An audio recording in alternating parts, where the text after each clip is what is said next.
Well, welcome back to Ask Ralph, the show dedicated to helping you gain financial freedom and grow your Christian faith. I'm your host, Ralph, and I'm thrilled to have my good friend Craig here joining me again. And Craig, thanks for being here to tackle this tough topic of financial shame. Ralph, thanks for having me. I appreciate it. Always good to be with you. You know, Craig, it just occurred to me that I completely forgot to read the teaser. So how about we start that over again?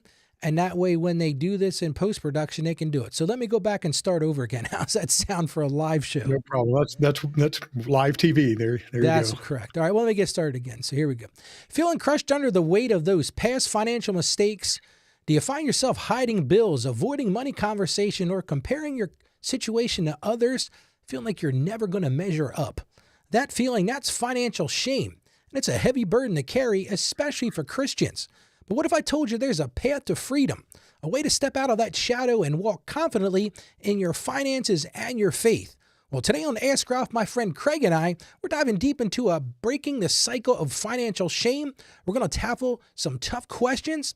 We're going to offer some real actionable steps, all grounded in faith. So get ready to replace shame with confidence. You don't want to miss this. In a world where crushing debt keeps you trapped, where living paycheck to paycheck has become your new normal, and where the dream of retirement seems impossibly out of reach, there's hope. Join financial evangelist Ralph E. Stepp Jr., a man who's walked through the fire of financial failure and emerged stronger on the other side. Welcome to Ask Ralph, the show where real-world experience meets biblical truth to break the bondage of financial despair. Get ready to take control of your money, break free from the financial stress, and align your resources with God's purpose for your life. This is Ask Ralph with Ralph E. Stepp Jr. Hello, welcome back to Ask Ralph, the show dedicated to helping you gain financial freedom and grow in your Christian faith. I'm your host, Ralph, and I'm thrilled to have my friend Craig here joining me again today. Well, Craig, thanks for being here to tackle this tough topic of financial shame. You know, truth is, it keeps people stuck. It keeps them isolated and feeling unworthy. But the good news is God desires for us isn't shame.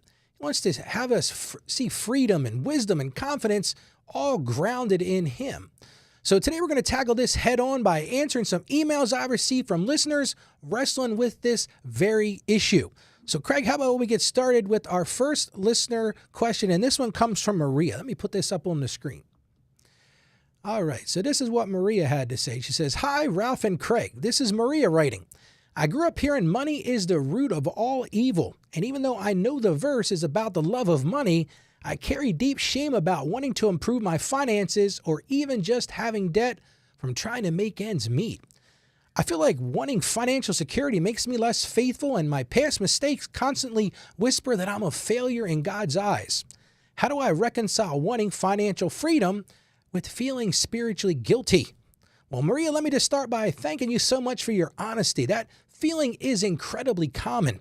You're caught between wanting better and feeling guilty for wanting better. Plus the weight of past mistakes, their pain points here are just absolutely clear. You're feeling spiritually inadequate. And I think a little bit you're confusing scripture a little bit. You're feeling judged and you're being paralyzed by guilt. So Maria, I always promise on the show I'm going to give you some simple solutions. Well, one of the things I'm going to tell you right away, things you can definitely consider doing, is start by breaking that thought pattern first thing. What I'm going to encourage you to do is identify one specific negative thought that you have about money and faith, and then find one scripture that offers God's perspective on responsible stewardship or provision. I'm going to give you two that you can go look up. We're not going to cover them on the show today, but that's Proverbs 21:20 and Matthew 15, and you can look at verses 14 to 30 on those. So Craig, let's dive into this question. So Craig, I know this is a tough one. But what scriptures or biblical principles immediately come to mind to help Maria untangle this perceived conflict she has between faith and still wanting stability? And how do we properly understand verses like the one that she mentions about the love of money? What are your thoughts, Craig? Well, Ralph, I think sometimes things get lost in translation. So that love of money verse has been translated who knows how many times from the original language. And I got curious about this, so I started looking at different translations, and one of them used the word lust instead of love. And I really like that because it gets to the heart of the matter. It's this idea of lust where it overrides your reason, it overrides your faith, and everything else that makes you a good person. That's what lust does. And that, love has a completely different connotation. And so I really like that word lust. And so to Maria, I would say, as long as you're not putting money above other things, that you're okay. You're not really going against God. It's when you start putting that lust for money ahead of everything else as the main driver in your life, ahead of your family, your friends, your relationship with God, that's when you're in trouble. But, that verse is not talking about paying bills. I know there's a verse somewhere in Matthew maybe about, the father feeds the sparrows or something along those lines. God wants to provide for you. And in modern society, you need money. So the fact that you need to pay enough attention to your money to be able to meet your needs and your family's needs, well, that's just being a good steward. That's not doing anything wrong. Yeah, I agree with you 100%. I think people take what's a word I'm looking for? Poetic justice in using that word love. But I think you're right, Craig. It's so much about the lust of it. If it becomes everything, the central reason while you're doing things, and I think that's a problem. Absolutely. And I tell people on my show all the time, I can teach you to be a real effective scoundrel. But is that really what you want to be? I mean, in that case, I think that is the lust. And I think you're absolutely right. And I think one of the other things I'm hearing Marie saying is I think often people link their net worth to their self-worth. And I think it's so easy to get stuck on that. And then because of that, they start to think about their spiritual worth. And the things just don't go hand in hand. So I think we've got to ask ourselves, how can Maria and others listening begin to separate their identity in Christ from their financial situation? And, especially when they feel shame about past mistakes. I've said it on the show many times. You are not responsible for your past mistakes once you recognize those and once you start to do things to improve upon those. Listen, if you're going to continue, and it's going to sound really harsh, but if you're going to continue to wallow in that self-pity of, oh, I made this mistake and I made that mistake, guess what? Here's a truth bomb. We all make mistakes. You have to be willing to forgive yourself. Look, God's going to forgive you for the mistakes you made. Now, my personal, theological belief is if you're truly repentant, and that's a big fancy, Christian word. But and in my view, repentant means you recognize there's a problem and you've made a change, you've asked for forgiveness. It's not going to sit there and hold you accountable for, last week you spent too much on groceries, or last week you ate out too many times. And I think the problem is we put people into this box of shame. One of the things when I kind of reinvented the podcast a couple of weeks ago, the show a couple of weeks ago, I really am focused in on helping people break that cycle of financial shame with confidence, because so many people are hung up on this. Oh, am I a good steward? And if you're lusting after money, I think that's a problem. What do you think, Craig? Yeah, absolutely. I mean, if you put money above all else, it's a big problem. But Ralph, I'm looking at Maria's question again, and I think there's a little bit of a detail in here that we might want to consider. So she says, I carry deep shame about wanting to improve my finances or even just having debt from trying to make ends meet. And so I want to get your take on this. So part of what she's feeling is not so much shame about the love of money. It is about those past, maybe mistakes. It may or may not have been mistakes, as you mentioned. But if Maria can get her finances in order, she may be able to pay less attention to money. I think one of the things that's coming through in this question is that she feels like she's too focused on money. She's calling it love, but it's really being too focused on money. And in my experience, you've got two sets of people that focus too much on money or focus maybe more than they'd like to on money. Those that have a lot of it and they're just obsessed with it, and those who don't have enough. And if you don't have enough, if you don't know whether you're going to be able to pay your power bill or if you're going to be able to buy shoes for the kids or whatever it might be, you're going to focus a lot of your attention and a lot of your mental energy on money. And if you can get to a point where you don't have to have that much focus on it just to make ends meet, you won't be suffering from the love of money anymore. I really think it's she's feeling guilty because she has to think about money so much because of her financial situation. So the thing to do is to try to work yourself out of that situation. I agree with you 100%. It's kind of like when you bite your lip or bite your cheek, right? You're focusing in on that. It's a focus, and everything you eat and everything you do for the next, 24, 48 hours, I don't know about you, but like I'm going to bite it 2 or 3 more times.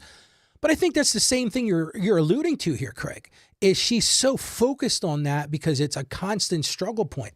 And if she can find a place to get past that, I think that's crucial. And I'm glad you pointed that out. I'm glad we went back and looked at that because I kind of didn't really see that in the original review when we looked at that question, Craig. But that is so key. And I think you're right. I think there really are 2 people that focus on that. It's kind of like the hierarchy of needs. I mean, to be blunt, right? Yeah. If you can't get to the point of having food, clothing, and shelter, you're never going to get to that next level of, you probably know the term better than I do. Self-actualization, I think, is at the top of that hierarchy, right? Well, you're never going to get to that if you're trying to figure out how do I keep a roof over my head? How do I put food on the table? And I think what you're really getting to is really what we're talking about here is godly stewardship. And what does that look like in practice? And I think it's a balancing act. It's a balance between provision and generosity and planning without falling into that guilt or that love of money. And I think that's really the thing that we're keying in on, Craig. Is that what you were thinking as well? Yeah, absolutely. I really think she's thinking she's fallen into the love of money trap, but it's really the attention on money that's necessitated by her financial situation. I agree. So and I've got some takeaways. If anybody else is feeling this same thing, you're welcome to participate in the chat. But one of the things that I'm going to encourage people to do is this is a great time to start journaling. I think this is a great way to get past those feelings of guilt and shame and start writing down what are your earliest money memories? Because if you grew up in a family where there was always this stress about money, chances are you're going to have that stress about money as well. And what are those messages that you received as a child? For me, for example, I remember, and this is going to sound really mean, my mother's passed away now 2 years ago, but she used to use the term, we don't have that kind of money. And, there was times I looked at her and I was like, what kind of money does everybody else have? Because you're saying we don't have that. And I'm not being funny about that or silly about it, but it's true, right, Craig? Because from a young age, I heard, well, we don't have that kind of money. And then my life was kind of crazy. Like my dad was pretty wealthy. My mom was sort of just, lower middle class. And I would bounce back and forth between the two. And I lived in this crazy world of like, my mom's idea of going out to dinner was let's all hit the Burger King on the way back from the ball game. My dad's idea of going out to dinner was a couple $100, 7-star dinner. So imagine as a kid, you have these mixed messages. I don't know if Maria is feeling that same thing. And that's why I think if you start to journal that and start putting down on paper, what messages did you receive as a child or did you receive or, what feelings are tied to them? Because once you start to recognize those roots, it'll help you untangle that shame. And I think that's so very important. But I really think, Craig, this is a great time to journal and put on paper what's really bothering you. What are those feelings? And then I think, what are the motivators to that? What are those, I can't think of a term, those points that create that. I can't think of them, those points that make you feel that way. What are your stimulus is not the right term, but I think you know what I'm saying. Yeah, those drivers that make you feel a certain way. Yeah. Yeah, and I'm sorry. Go ahead, Craig. Yeah, no, I was going to say, I think that's a good idea. Yeah, and Maria, and at the end of the day, and anybody else who's feeling the same way, look, examine your feelings, and then do something about it. And it doesn't have to be something dramatic. I mean, if you're feeling like you're having a hard time, between paychecks, then pick one thing this week and focus on it. That's one of the things I do on the daily show, and I encourage everybody to check it out. Just go to AskRalph.com. But every day on the show, I talk about a single pain point, and then I give you just a single action item that you can work on. Well, guess what? After 7 days, you got 7 different action items. And I think you just have to start there. And as we've talked about on the show before, it's like build that momentum as you're moving forward. Well, Craig, what do you think about moving on to our second question? Let's do it. And this one comes from David. And this one hits on the shame of secrecy. And I'll tell you what, Craig, when I read this one, I was like, boy, David is in a pickle. So this is what David said. He said, hey, guys, this is David. My wife and I haven't really talked honestly about our debt in years. I handled the bills, and frankly, I've hidden how bad things have gotten because I'm embarrassed. I let it spiral, and now I feel isolated, and the stress is enormous. But I'm terrified of her reaction, her disappointment, her anger, her fear. How can I break this silence without causing a massive fight? And more importantly, he ends with, and start working together. Well, David, first thing I'm going to tell you, dude, I really appreciate you reaching out because that is a very vulnerable position to take. And I'm going to say something kind of sexist, especially for a man. You know, that feeling of isolation and that stress of hiding things, especially in a marriage, you know, that is immense. And you fear that judgment and that conflict is real. So, David, I'm going to give you a simple solution right now that I think will help you, and then we're going to get into a little bit of a discussion. But take that first courageous step and schedule a specific calm time to talk with your wife. You got to do that. You cannot continue to live in this marriage where there's secrets as it relates to finances. And you need to come clean on this. You need to start acknowledging your fear. You got to start emphasizing your desire to work as a team. I think that's where you really got to start. So, Craig, let's explore this some. And Craig, from your experience, and I know I said something, about men. So why do people, especially men, do you think sometimes fall into this? And I'm assuming you're going to think the same way I do, so I apologize ahead of time. But why do you think men especially sometimes fall into this trap of hiding financial struggles from their spouses? And what are those underlying fears beyond just the numbers that you think they're feeling, Craig? Well, this is a little bit about shame and embarrassment. Those two things are very closely linked. But I think this is at least as much about pride as it is about shame or embarrassment. His male pride has been wounded because he feels like he's not providing for his family in the way that he should. And we can talk all day long about whether or not traditional gender roles are good things or bad things, but they are what they are. And just from the tone of David's message, he feels like he's the provider in the family. I mean, he's paying the bills. It looks like he's in charge of the checkbook or, the digital payments or whatever they're using. And so it's clear that at least in their relationship, he's got this particular role, and he's feeling like his pride has been harmed through his own doing. But you know what my big message is? And this is going to sound trite. You've probably heard this before, but when you're in a hole, the first thing to do is to stop digging. And so to your point, Ralph, he needs to come clean. And he needs to do it with a sense of humility and trying to kind of absorb the possible blow of his wife being mad at him, maybe with some justification, in order to move forward from here. The past is the past. He's got to suck it up, take accountability for what he's done, and then figure out a way to move beyond it. But a lot of people in this situation, they just keep digging. And that's the first thing. Stop digging. Take accountability. Find a way to move forward. No, you're right, Craig. And I think we both would concur that we know transparency is the key here, right? But that's scary. That's scary to be transparent. It's scary to come clean. So what practical tips do you think we could offer David for how to structure, I mentioned a few minutes ago, Craig, how to structure that conversation to really foster that teamwork rather than just build conflict? Because I think we need to think about how can he approach it, like you mentioned, with humility and vulnerability, because guess what? This might completely blindside his wife. She may have absolutely no idea what's really going on. So what are some tips that you can think of that would help him, start to, I say it's going to sound funny, but like extend the olive branch, but it's not really an olive branch. We're talking about he's going to have to lay his cards on the table and say, listen, I've messed up here. Well, again, this is going to sound sexist, but he's got to man up. Sometimes you just have to take your medicine, and we don't know why he got in this situation. It could be something that he did. It could be just circumstances that he was trying to shield his family from. So I don't want us to sound like, oh, he's out, gambling away and drinking up the family's money. I mean, it could be that they're just medical bills or something else, and he's trying to shield his family from the knowledge. But regardless, he's got to suck it up. and get ready to deal with this. And I think, well, two things: humility and honesty. You don't fix a lack of transparency by being non-transparent. You need to be open. But I would give a little bit of thought to what you're going to do from here.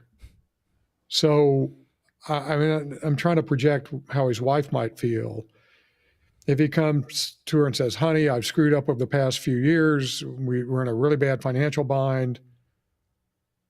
Stop." Versus, "We're in a really bad financial bind, but I got together with this guy, Ralph, and he's given me some tips, and here's what I'm doing to try to get us out of this hole. I'm going to be picking up a second job, or I've created this budget, or whatever it might be." But I think it's really different if you just are kind of saying, "Here's what's happened," versus, "Here's what's happened and here's what we can do about it." So I don't know, what do you think? I'm absolutely right. I'm going to share something with the audience now. Look, I've been here. I've been in this very situation. I remember when my boys were very young, and honestly, I was trying to live a lifestyle that we couldn't afford. And my wife and I very much had the traditional. She was the stay-at-home mom with the kids, and I was out slaying the dragons, Craig. And I found that we were spending. I say we because I was driving most of it.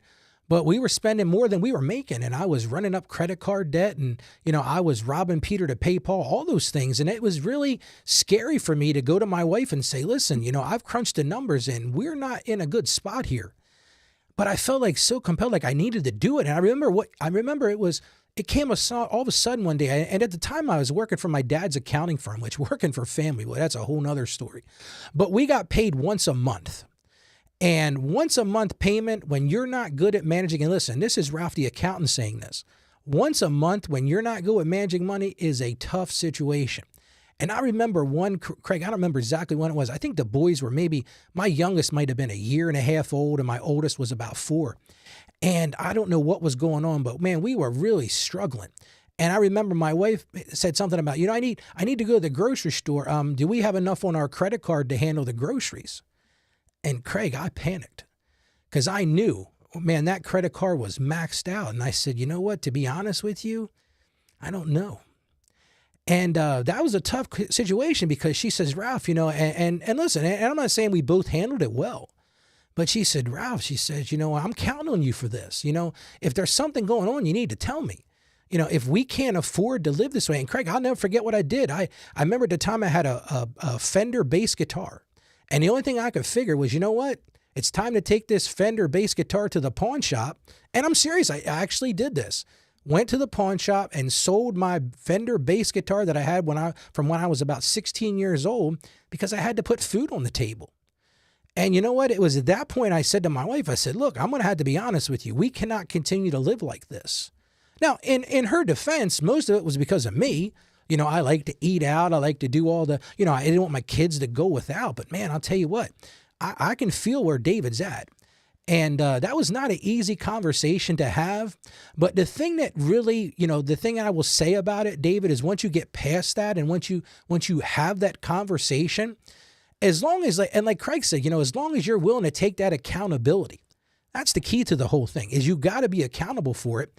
And then you got to sit down and make a plan. If you want to break that cycle of living in that secrecy and shame, you've got to break that cycle of spending. You got to break that cycle of getting yourself into that place in the first place. And we're not judging David. Look, I'm not saying that David gambled away or David, it could just be simply, hey, look, groceries are 30% more than they were a year ago or whatever those numbers are. Listen, I was out to lunch with my son on Easter. We decided we'd go over to the McDonald's for a little treat, while Jennifer, my wife, was home cooking dinner. We said, we're going to run out for a few minutes. And I remember going to McDonald's, and I got on their app, and listen, for the three of us, for simple lunch was $32.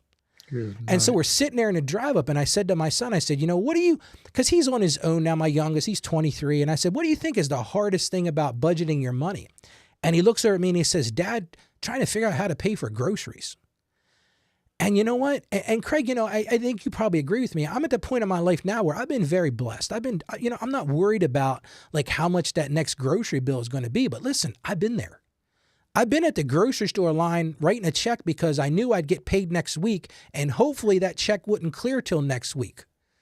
So I get it. But, the answer to the question is fix the problem. Like you said, come see me, schedule a consultation with me, watch more or tune into more Ask Ralph shows. And I'm not saying I have all the answers. But like I said, I'm going to give you an answer a day to help you get past that. Craig, how does that strike you? I agree. I agree. If you keep doing the same things, you're going to be in the same situation. Quit digging. Like you said, you quit digging. When you go to the hospital, what's the first thing they do? They try to figure out how to stop the bleeding. And, they're going to triage you, whatever the fancy medical term is. I think you got to do the same thing. So, David, in that shoes, you got to come clean. You got to have accountability. And you got to start breaking the silence. So one of the things I'm going to recommend, if you're hiding a financial struggle, whether that's big or small, find somebody that you can talk to. Maybe you can't talk to your wife right away. Maybe you need to find a friend or a mentor, or maybe your pastor at church, and you can sit down with that person and safely share what's going on, because maybe they can give you some ideas and just to crack that door open. And maybe they can act as a mediator. Like if you think, your wife is going to go ballistic over this, and like I said, she may be very justified in doing it, especially if you are in those traditional roles and she's counting on you to do this. Guess what? Like you said, man up. I know that's probably going to get me some hate mail, but I don't care, because that's just where we are, right? And so, David, the answer to the question is, be honest, be accountable, but make a change and do something about it.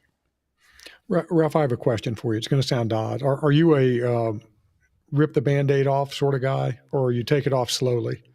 It's funny you say that. I think it depends on the season of my life. And, I think now I'm more of a just rip it off and be done with it kind of guy. But I guess it sounds like I didn't answer that. I apologize. I sound like a politician talking out of both sides of my mouth. But why do you ask that, Craig? I know you got a thought there. Well, I'm wondering if he's been a little reluctant to rip the Band-Aid off. I'm 100% a rip that sucker off. I'd rather have a short burst of intense pain than to drag it out. And I think he's got to look inside himself, and has he been avoiding this because he's afraid to rip that Band-Aid off? But usually, if you rip it off, it might hurt a lot, but that hurt goes away pretty quickly. And so his wife may be mad at him. He may have to take some verbal body blows.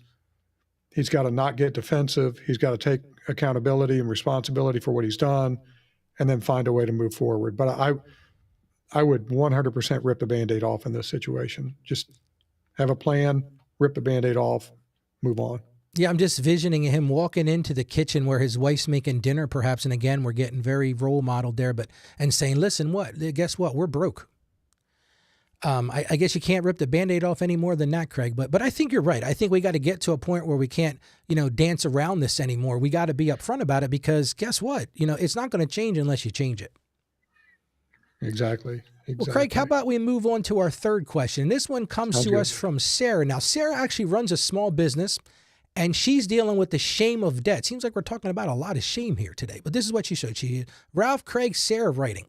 I run a small craft business, and last year was tough, and I had to take on debt to keep afloat. And every time I think about managing money or even trying to grow the business again, I just feel shame about that debt and irresponsible. I feel like I failed God's test. How can I shift my perspective from feeling shame about past decisions to feeling empowered as a steward of what God has given me, even if it includes debt right now? Well, Sarah, I love your question because it is a true statement. And thank you for sharing that with us. It's so common for small business owners to feel this way, especially when debt feels like a person failing. I say this to clients all the time. Sometimes debt is a good thing. It could be your business circumstance, like we talked about a few minutes ago. Maybe stuff is going up in price. But the pain here, this feeling defined by your past mistakes and seeing debt only as a moral failure and feeling spiritually stuck because of it, that's not a good place to be, Sarah. And I think that's why you sent that in. And here's a simple solution. You got to start by shifting that perspective. Reframe your budget or reframe your financial plan, not as a restriction. And Craig and I talked about this the past couple of weeks. It can't be this restrictive, the big bad B word, the budget word. but start using it as a tool to faithfully direct the resources God has currently entrusted to you, including creating a plan to manage that debt. Maybe one of the answers for you, Sarah, is to not only have a budget, but have a debt repayment plan as part of that stewardship.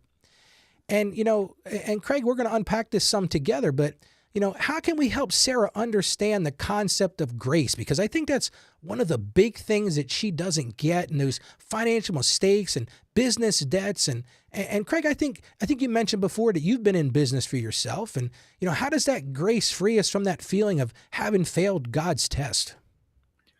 Well, business is business, and businesses fail. And sometimes they fail because of things the owners did, and sometimes they just fail because of outside circumstances. And so what concerned me a little bit about Sarah's question is this idea that she feels like she may have failed God's test. And I don't know, I understand that sort of thinking. But I just don't picture God being up there saying, "Ooh, let me raise prices on Sarah's supplies just to see if she can pass this test." I don't think God works that way. I don't know. What do you think? Well, I think it comes back to what we talked about last week, and that is, what is your perception of the Almighty? Like, how do you see the Almighty? What was and I hate to say it again, but what was that role of father here on earth look like? And maybe for Sarah, her father was one of those guys that kind of stood over with the finger, pointing down, and you're going to do this and you're going to do that. And unfortunately, Craig, I think it's just true. Like we take us with us. And if that's the role model we saw as our father or as the person that, that we're with, and I think a lot of people translate that to God. And I think that's what Sarah's doing here. I think Sarah's saying, "Oh, God's up there on the cloud." It sounds silly, but like a little kid. But God's up on the cloud saying, "How dare you, Sarah? You went into debt. How dare you, Sarah? You've let me down." And I think the big thing here is stewardship. And that's where I think that it's good that Sarah is seeing herself as a steward. But I think the thing that she's got to understand is she's just a manager of those resources. She's not the owner of those resources. And she needs to break this burden of failure, because here's the problem, right? It's like that self-fulfilling prophecy. If you think you're a failure, guess what? You're probably going to fail, because you're reading into it things that don't exist. And I'm not going to go into a whole psychological tangent because, number one, I'm not qualified for that. But if you set out with the approach of, I'm a failure, and I don't know how to fix this, I don't know when, first of all, surround yourself with people that can help you. The Bible talks about surround yourself with godly counselors. That's thing number one. But change your dynamic, change your perspective. And how are you dealing with that business on a day-to-day basis? Now, look, it could be that Sarah's not a very good business person. And I've had to say this to some clients over the years, Craig. I've had to say to clients, you're a really good plumber. You're good at turning the wrenches, but man, you can't run a business. And sometimes, guess what? Here's the problem. We do this all the time. We put people in charge of things that are really good at the task. But the problem is those aren't necessarily the best people to manage an operation. Like, I remember it's probably been 20 years ago. I had this guy. He came in, he was a client, and he was just starting his own plumbing business. And he was great at doing plumbing. He was great at plumbing. But the business side of this, man, he fouled this up day in and day out. He didn't understand payroll. He didn't understand HR. He had no idea about cash flow. I mean, he could do great work, but he always forgot to bill the customer. If the customer didn't pay him, he didn't think about collecting it. He's a nice guy, like a really big-hearted guy. When you needed some plumbing done, he was the guy to call. I liked to call him because he would never send me a bill. And I finally said to him, I said, "Dude, you want to pay me?" I said, "You got to send me a bill. You want me to pay you? Send me a bill." He's like, "I know, Ralph." He says, I just struggle because, I was at the person's house and they were telling me about how hard it is, and their hot water heater went, and they got a kid in college, and the grandmom's sick. And I said, "You either need to be in business or out of business." And I said to him, it was so hard for me, Craig, at the time, because I was just starting off my practice. So I needed clients. And I said to him at this point, his name was Dennis, and he said passed away. I saw he passed away about a year ago. And I said to him, I said, "Dennis, I got some really tough advice for you. I think you need to go back to work for somebody else." And he looked at me he's like, "Ralph, what are you saying?" I'm just like, "Dennis, I love you, brother, but you're not a business person. You're great at the task, but you need somebody to tell you, you need somebody to run the business side of it. Not necessarily to tell you what to do, but you need somebody to run the business side of it. And that was a hard conversation, but let me just tell you, after he didn't talk to me for about a week, he called me and he says, Ralph, I'm selling all my stuff and I'm going back to work for the local water company. And he says, I've never felt better about that decision. Yep. Now, I'm not saying that's where Sarah is. But the problem is, and I've seen it in organizations, we have a real, person that's really knocking it out of the park and we're going to make them the manager. Sometimes that's not the best fit. What do you think, Craig? Yeah, the Peter principle. You rise to your level of incompetence. And so there are a number of things going on with Sarah here, I think. Putting aside the God's test bit. One thing is that, as you said, debt is sometimes necessary. So one of the things that surprised me the most in business school was when the professor said sometimes it's a bad decision to not take on debt. So if you can leverage, there's a whole thing about leverage. If you can leverage a certain amount of debt to increase your profits, then you ought to do it. So just the fact that she took on debt is not necessarily a bad thing, as you mentioned. But what I think she really needs to face right now is everything that's come up to this point is kind of in that sunk cost territory. So that's all behind you. So you took on the debt, any investments you made in the business, that all occurred in the past. You can't go back and undo that. So what you have to do now is figure out what is the right action now. Should I fold the business? Should I change the business? Should I just put my head down and work through paying off the debt? But forget about how much effort she's put into building the business, and that's really hard to do. And it may be she needs to walk away. It may be she needs to double down. We don't have any way to know that. But I think she has to first face up to the fact that all that stuff that's in the past, she can't do anything about.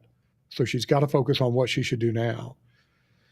And as I was reading her message and rereading it, I thought, she needs to do a solid root cause analysis. So what got her into this situation? There's a technique called the 5 whys. So Sarah is in a bad place in her business. Why? She had to take on debt. Why? Supplier prices went up. Why? Inflation, whatever. And you keep going. They call it 5 whys, but it might be 3, it might be 8. But you keep going until you get to the root cause.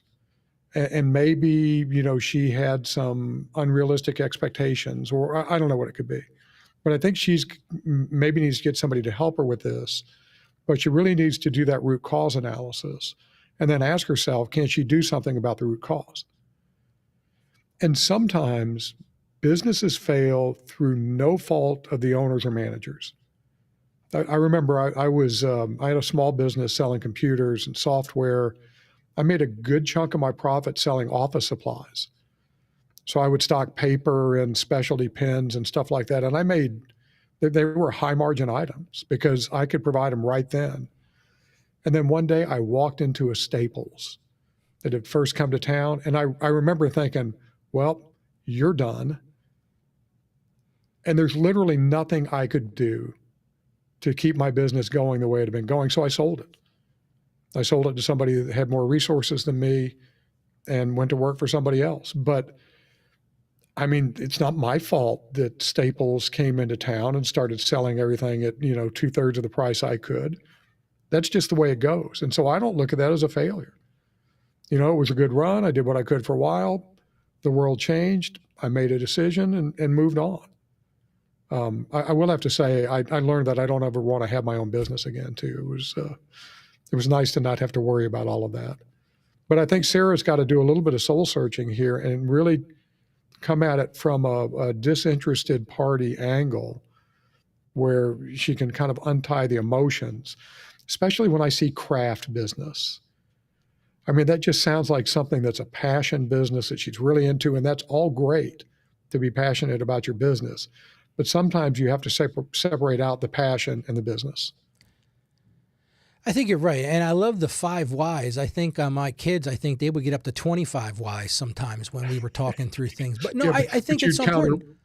You'd counter with 26 causes. That's right. Why, Cuz. That's why cuz. Yeah, we would go back and forth. It was like a pickleball match back and forth. But, Craig, I think one of the problems that we're kind of dancing around, though, and I think you kind of addressed it, though, is maybe Sarah's not ready to face the realities on the ground. And, I've dealt with this with many clients. I've said to clients sometimes, listen, your business just doesn't work anymore. And they look at me like, well, how can that be? I'm like, you can be doing your darndest to make it work, but sometimes it just doesn't make any sense anymore.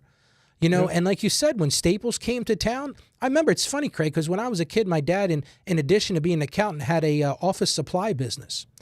And sort of similar to, sounds like, to what you did. And there was a time when, that was how you bought your supplies. I mean, everybody went to the office supply people, and you bought your paper and you bought your pens and pencils.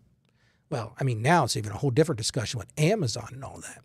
But Staples was like, I remember going into a Staples the first time I saw one, like, this is the coolest thing ever.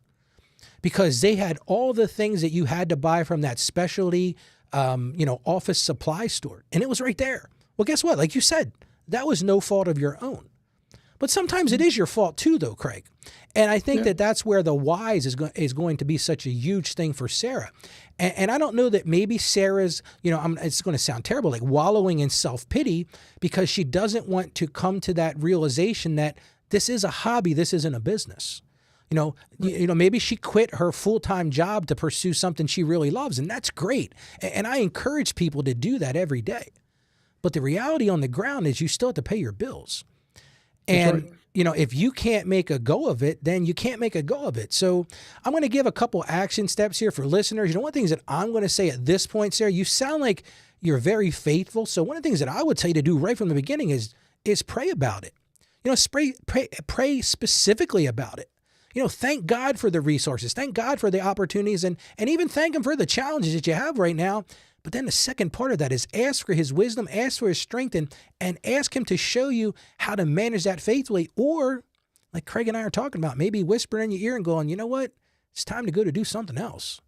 And that's okay. I mean, you have to say it's okay. It's not a failure. It's just a realization of what's going on right now just doesn't work anymore. Well, failure is an event that's not part of who you are. So, you could go through and look at, Oprah Winfrey failing and Walt Disney failing and on and on and on. Lots of people fail and go on to great success. And so if this one didn't work out, learn from it and maybe things will turn out differently next time. But if you don't do that analysis to find out what's wrong, you can't really make an informed decision. And sometimes the world just moves against you. Absolutely true. I mean, you think about it in this analogy, if you're a baseball fan, get up to the plate, you're not going to hit the ball every time. But what you can do is you can learn how to hit better. You can learn how to watch the ball better. You can learn the techniques to do it. So anyway, let's move on to our fourth question before we run out of time here. Craig, what do you think? I feel a little triggered, though. My Orioles lost 24-2 yesterday. So, oh, boy, that's a baseball score? Yeah. 24-2. Did they show up for the game or did they send like their third string? They're good. I don't know what happened. And it's funny. That's not far from here. The Baltimore Orioles are right down the road here from where I'm at. Yeah, that's my team. Well, let's tackle our final email for today. And this one comes from John, and it deals with feeling overwhelmed. I think a lot of us feel like that sometimes. And this is what John said. He said, "Hi, Ralph and Craig. John writing. I'm a working guy, paid weekly, and honestly, money just disappears. I know I should budget, but looking at my past spending just makes me feel ashamed and overwhelmed. Feels like too big a mess to fix, so I just avoid it.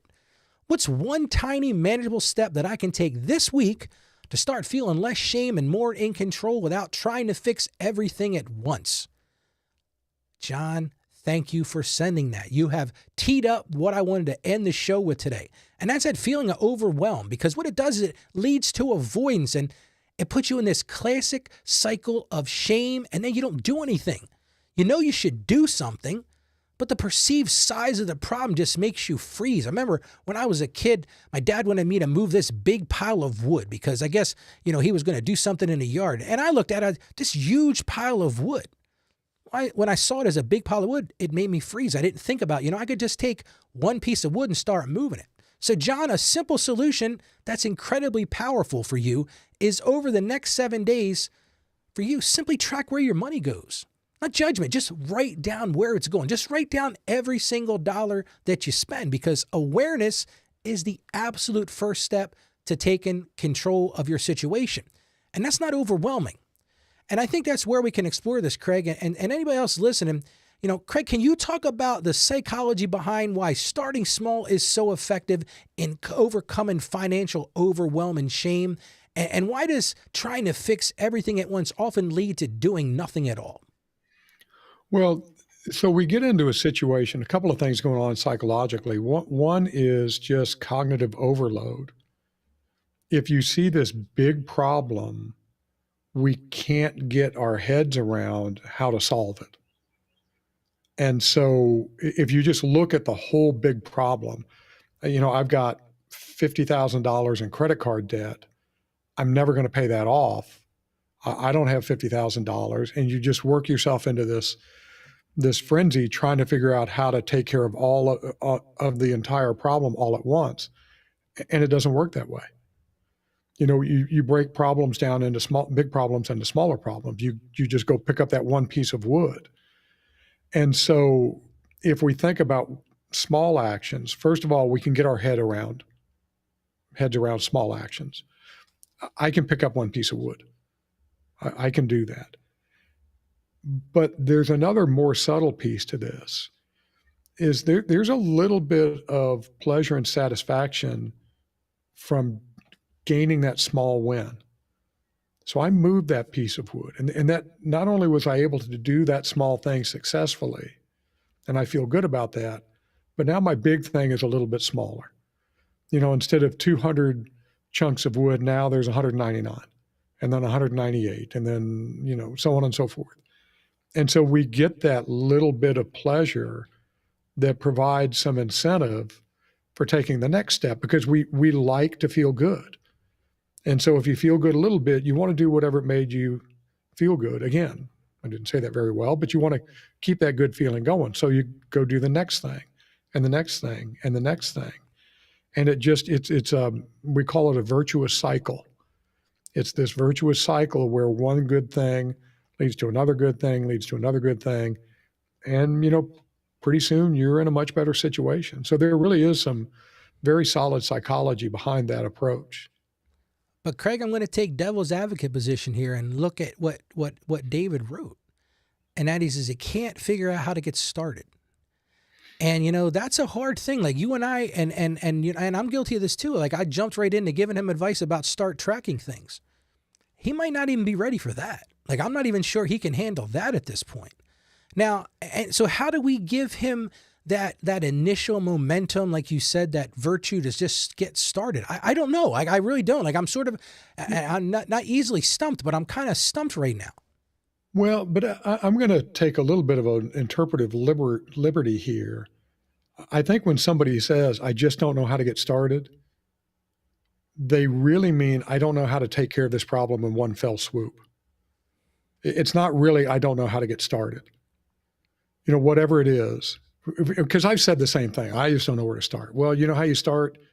You do one thing. I'm working on a big paper right now, and I'm up against a deadline. I'm not sure I'm going to make it, and this could be a big deal. And it occurred to me, well, you're thinking about this paper as this one big thing. First, create an outline, and then take one section of one piece of that outline and write those 200 words. I mean, I can write about 500 words in about 10, 15 minutes if I know what I'm going to write. All right, so this 8 or 10,000 word paper is just a bunch of 400 or 500 word chunks all strung together. And so really, I literally was thinking the same thing in a much less serious circumstance. I got this big thing. I don't know how I'm going to get it done. Well, yeah, you do. You're just looking at it wrong. You're going to write this one word at a time. And I think I've mentioned this on the show before. There's an old joke among distance runners. How do you run a marathon? One step at a time. And that really is what I would recommend for John here is I think he really does know. Because you can write down where your money's going. You can create a spending diary. That's how you get started. So that's Ralph's gift to you, John. Is if you don't know how to get started, here's how you get started. And it's something that's entirely within your control. I want to talk, maybe we want to come back to this, but I want to talk about shame. Let's do it right now, because that's actually a great place to go, because that's what I was getting ready to talk about, the small actions directly combating that feeling of shame, because I think that's what we really need to key in on here. Yeah, so it does help. That's right. It does help kind of counter that shame because you're taking action, which is going to reduce that negative feeling of shame. But shame is an interesting emotion. So, there's a big body of research in psychology and philosophy around shame, which we don't need to get into. But one of the things that shame does for us kind of in terms of evolution is it gives us motivation to change our behaviors. And so if you just feel shame, but shame doesn't motivate you to change something, then shame is a completely wasted emotion. So if you're feeling shame, turn that into positive action and say, okay, I'm feeling shame because I've let my budget get out of control. I'm let my spending get out of control. Okay, shame doesn't do you any good unless it leads you to action. And so I keep reading shame, shame, shame, and I keep thinking action, action, action. Well, let me ask you something, Craig, and this is going to seem kind of awkward, but do you think some people just like living in shame? I think sometimes shame is a little bit of an excuse. The shame, well, it's almost like it's what we call a vicious cycle. So you feel shame and then you don't do anything about the shame, and then you feel more shame because you haven't done anything about the shame. That leads to more shame, and et cetera, et cetera, et cetera. And the way to break a cycle, any kind of a downward cycle, is to stop and take some kind of positive action. And you've really given a very simple positive action that will help pretty much anybody who's in financial hardship. That spending diary. Where's your money going? Because until you know that, it's really hard to do anything else. And everybody, I'm guessing everybody that's ever going to listen to this has the capability to have a spending diary. Yeah, So, we're not talking about something that's very complicated. The question is, are you willing to do it? And then second tier to that is, are you willing to do something with the data that you collect? Are you willing to say, you know what, I've got a problem here? Are you willing to say, I've got to change something here? Because you can continue to live in shame, and you can continue, and like Craig said, that vicious cycle. It's just going to get worse. It's not going to get better. It's not going to get better. No. I mean, you've got to take action. If things aren't the way you want them to be, you got to take action. So I It really just is want that to. simple. Yeah, I agree with you. So Maria, David, Sarah, John, thank you again for sending in those letters. And I appreciate your courage, and I appreciate you sharing your struggles, and you're not alone in this. And based on our discussion today, Craig, it is clear there is hope. And the core message today, folks, is that financial shame is not from God. It's just not. It's a tool the enemy uses to keep us feeling defeated and keeps us feeling isolated. But as we discussed, and I'm going to take a little poetic license here, through Christ, we do have grace for the past, we have wisdom for the present, and hope for the future. We break free by confronting the lies with truth. We break free by choosing transparency over secrecy and embracing our role as stewards. And as Craig and I both said, rather than feeling defined by mistakes, we could take small, consistent steps forward, because confidence isn't built overnight. And that's one of the things that Craig mentioned. It's built by brick. It's built by, taking that first step and through faithful action rooted in God's strength. So Craig, do you have any final thoughts based on our conversation today? Nope, I can't top that, Ralph. That's a great way to close it out. Well, I was going to say, well said, Craig, but since you said I trained out like that, well, let's close. I just want to offer a short prayer, something we don't usually do on a live show, but I feel like compelled we should do that. So let's pray for a second. Father God, thank you for your immense grace and love. We lift up every listener who feels weighed down by financial shame today. Lord, break the chains of past mistakes, break that secrecy and comparison. And Lord, we ask that you replace the lies of unworthiness with the truth of their identity in you.